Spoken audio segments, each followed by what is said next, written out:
तो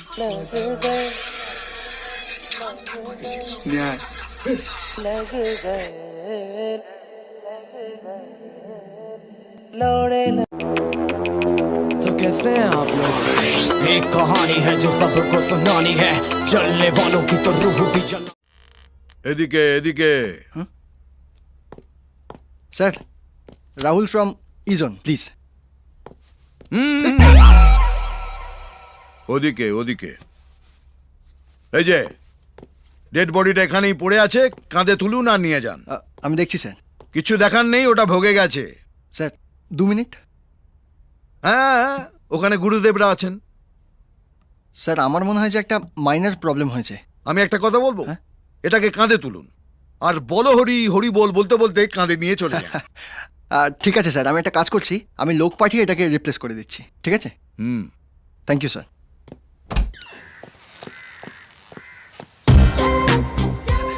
C you.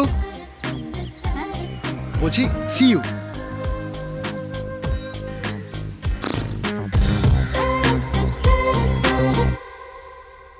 না না, ভুলভাল মাল আবার গুছিয়ে দিতে পারে। আমি রিপ্লেসমেন্ট চাই না, আমি টাকা ফেরত চাই। আরে বেটা, যাবি কোথায় তুই? হ্যাঁ, তোকে নিশ্চিত।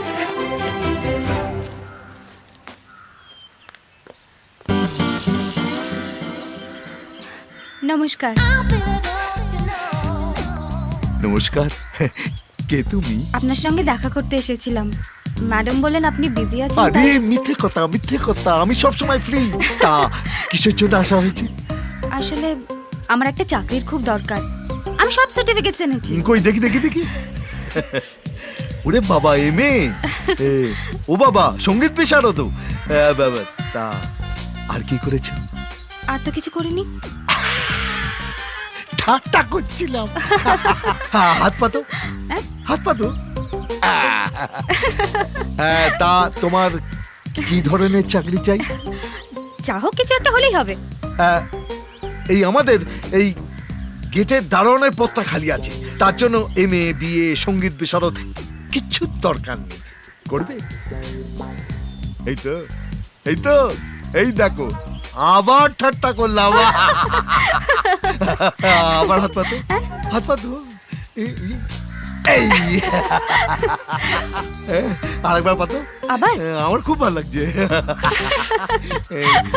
এই মেয়ে, তুমি এখনো যাওনি? যাও। আরে না, ও একটু কথা বলছিল। এই তুমি চুপ। যাও। স্যার বলছিলেন আমি। তোমার স্যার মেয়ে দেখলে ওরম বলে। যাও গো। কি গো, এরকম একটা ফুটফুটে মেয়েকে তাড়িয়ে দিলে? ফুটফুটে মেয়ে? তা এতই যদি দরদ, ওর নামে একটা গোটা কোম্পানি খুলে দিলেই তো পারো। আরে তুমি না হলে ওর নামে একটা গোটা কোম্পানি খুলে দিতাম, তোমাকে জিজ্ঞাসাও করতাম না। তোমার আমি হাড়ে হাড়ে চিনি।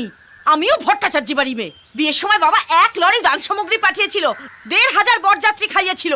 কড়াই গন্ডায় উসুল করবো। হ্যাঁ, মোর লজ্জা। এটা কি রে? এটা বউ না সমুদ্রের ঢেউ, যেখানে খুশি বুড়বুড়ি কাটছে। ও আমার